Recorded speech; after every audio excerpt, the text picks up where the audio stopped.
अब तक तो आपने इतने ज़्यादा तरीकों के मोदक की रेसिपी देखी होगी और उनको बनाकर खाया भी होगा, जैसे कि चॉकलेट पूरन, मूंगफली और पान और कोकोनट फिलिंग के फ्राइड मोदक।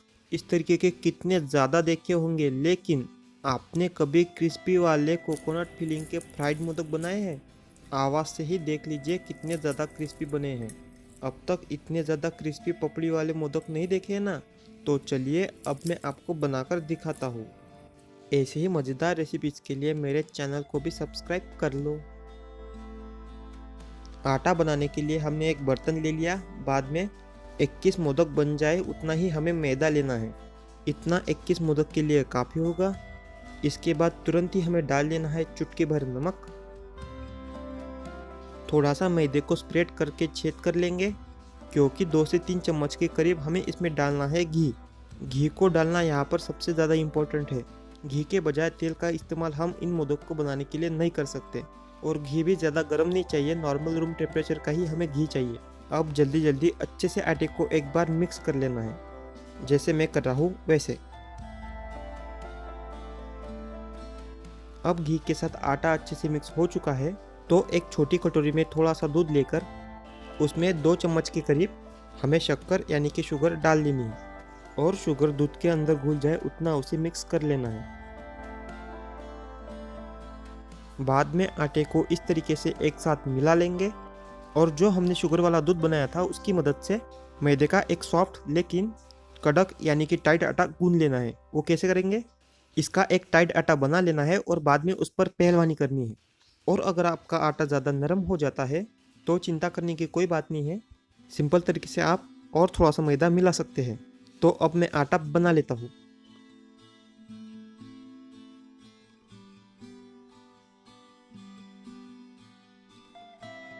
देखिए बिल्कुल ऐसा ही आटा होना चाहिए मोदक बनाने के लिए।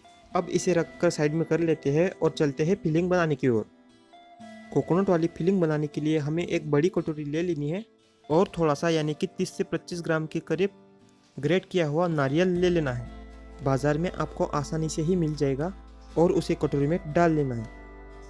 इसके बाद टेस्ट के लिए हम डालेंगे चॉप किए हुए 10 से 12 काजू और बादाम। बाद में 2 छोटी इलायची की पाउडर भी डाल लेंगे।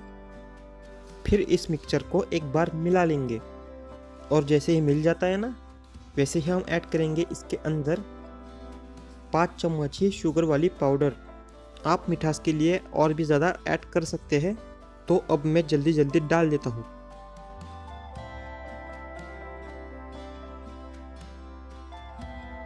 शुगर डालने के बाद फिलिंग को कर लेना है मिक्स और मिक्स हो जाते ही बाजू में रख देना है।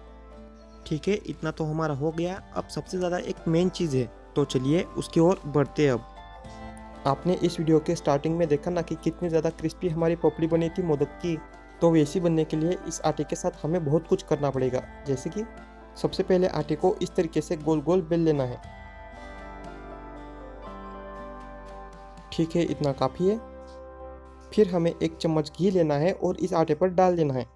अब घी को आटे के ऊपर सभी तरफ से लग जाए इस तरीके से ग्रीस कर लेना है, यानी कि सभी तरफ से लगा लेना है। घी लग जाने के बाद रोटी को मोड़ लेना है। मोड़ने के बाद इस पर भी हमें घी को ग्रीस कर लेना है। थोड़ा सा कम है तो और ज़्यादा आधा चम्मच डालेंगे और लगा लेंगे। अब फिर से रोटी को मोड़ लेना है। ठीक है, इतना तो हो चुका है। अब क्या करेंगे, हम फिर से इसको गोल गोल बेल लेंगे।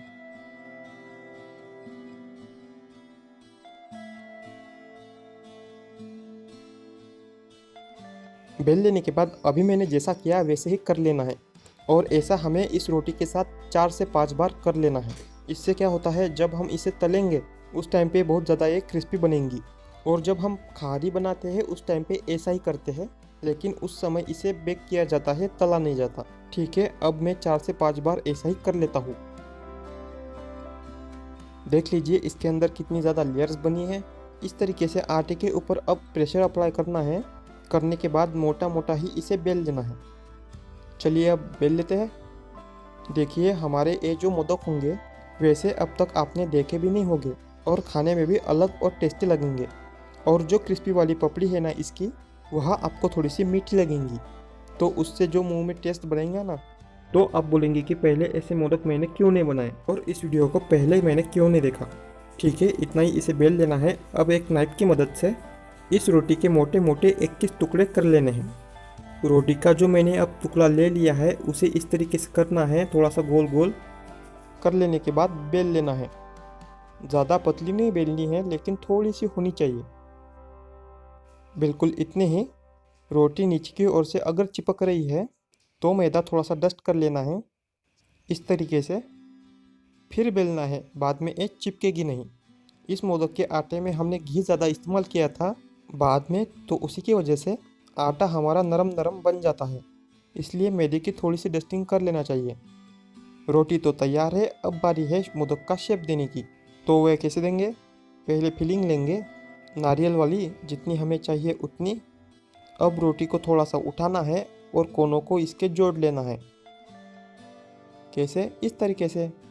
इसी तरीके से सभी तरफ से कर लेना है, जिससे बिना ढांचे के ही हमारे प्यारे से शेप वाले मोदक बन जाएंगे।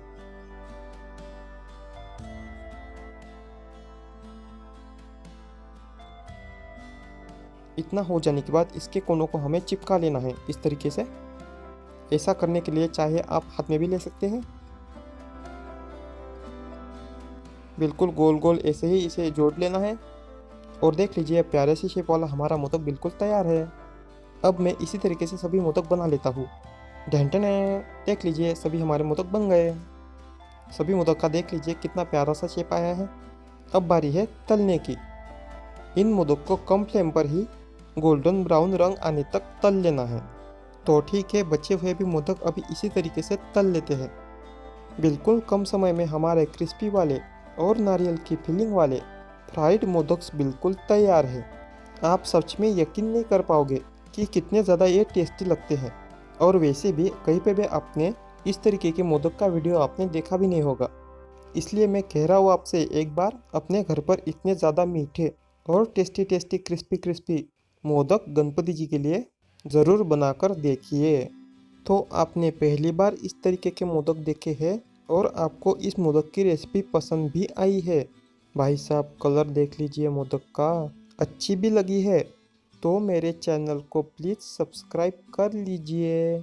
आपके एक सब्सक्राइब कर लेने के वजह से मुझे मोटिवेशन मिलता है और आपके लिए ऐसे ही नए नए रेसिपीज़ में लेकर आता हूँ फिर। तो प्लीज़ सब्सक्राइब कीजिए। इस वीडियो के नीचे लाइक का बटन है, उसे नीला कर दीजिए। इस वीडियो को शेयर कर दीजिए, कमेंट्स भी कर सकते हैं। और मिलते हैं अगली रेसिपी के साथ, तब तक के लिए बाय बाय, टाटा।